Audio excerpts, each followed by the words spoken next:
যারা আমার চ্যানেলের সাথে যুক্ত এবং যারা আমার এই ভিডিওগুলিকে দেখেন, যারা তাদের জন্য এই ভিডিওটি করবার কারণ হচ্ছে যে 43 বছরের ভদ্রমহিলা, 1.5-2 মাস ধরে তিনি হাঁটু ব্যথাতে এবং কাঁধের একটা ব্যথাতে খুব কষ্ট পাচ্ছেন। এনার হাঁটু ব্যথা হচ্ছে বাঁ দিকে হাঁটু ব্যথা, আর ডান দিকে হচ্ছে কাঁধে ব্যথা। ডান দিকের কাঁধে ব্যথা বেশ কষ্ট পাচ্ছে এবং তার সাথে উনি বলছেন যে একটা মাথা যন্ত্রণা হয়। মাথায় হয়তো যেটা সত্যি সেটাই বলবেন, কারণ এখানে আমি জোর করে আপনাকে কিছু বলার জন্য বলবো না। হ্যাঁ, কারণ হচ্ছে আপনার যেটা সত্যি সেটাই বলবেন। তো এর জন্যই ইনি এসছেন, এত যন্ত্রণা যে এই যন্ত্রণার জন্য ইনি অতিষ্ঠ হয়ে উঠেছেন। তাহলে এই যন্ত্রণাতে ওনাকে আমি কি ওষুধ দেব? যে ওষুধটা দেওয়ার জন্য আমাকে ভাবতে হবে, তাহলে সেই ওষুধটি দেওয়ার জন্য আমাকে অন্যান্য কিছু লক্ষণ নিতে হবে। গায়ে গরম ভাব বেশি না শীত ভাব বেশি? ঠান্ডা ভাব বেশি রয়েছে। তার সাথে যেটা জানা গেল যে যখন ঠান্ডা ওয়েদার হয় বা ঠান্ডা যখন থাকে পরিবেশ, তখন কিন্তু আপনার বেশ ভালো লাগে, তাই তো? তখন খুব ভালো লাগে, অর্থাৎ এইটাকে আমি বলতে পারি কোল্ডে অ্যামেলারেশন রয়েছে। আর এই যে কমপ্লেনটা যেটা বললাম সেটা হচ্ছে অল্টারনেট সাইড। তার সাথে যেগুলি জানতে পারা গেল সেটা হচ্ছে কি, যে এনার মাথায় যে যন্ত্রণাটা হয় সেই যন্ত্রণাটা বলছে যে খেলে পরে বলুন গ্যাস অম্বল হয়, তখনই মাথা যন্ত্রণা হয়। এবং এই মাথা যন্ত্রণাটাও কখনো ডান দিক কখনো বাঁ দিক, কোন দিকটা ধরবে কোনো ঠিক ঠিকানা থাকে না। তার সাথে যেটা জানা গেছে সেটা হচ্ছে যে সমস্ত জন্য একটা ভয় ভীতি কাজ করে। সেই ভয়টা হচ্ছে রোগ নিয়ে ভয়। আপনার রোগ নিয়ে তো খুব ভয়, যে রোগে কি হবে না হবে। আর কিসে ভয়? এই মাঠে আমরা তো গরিব মানুষ, মাঠে চাষবাসে যাই, এই সাপের ভয়টা বেশি। সাপের ভয় খুব বেশি, প্রচণ্ড সাপের ভয়।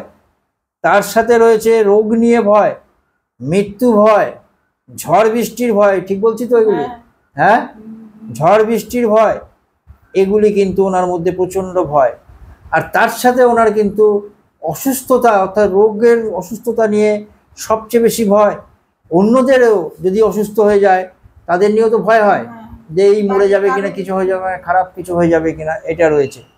উনি কারোর কোনো অন্যায় সহ্য করতে পারেন না, কারোর কিছু দেখলে পরেই ওনার কিন্তু প্রচণ্ড রাগ হয়।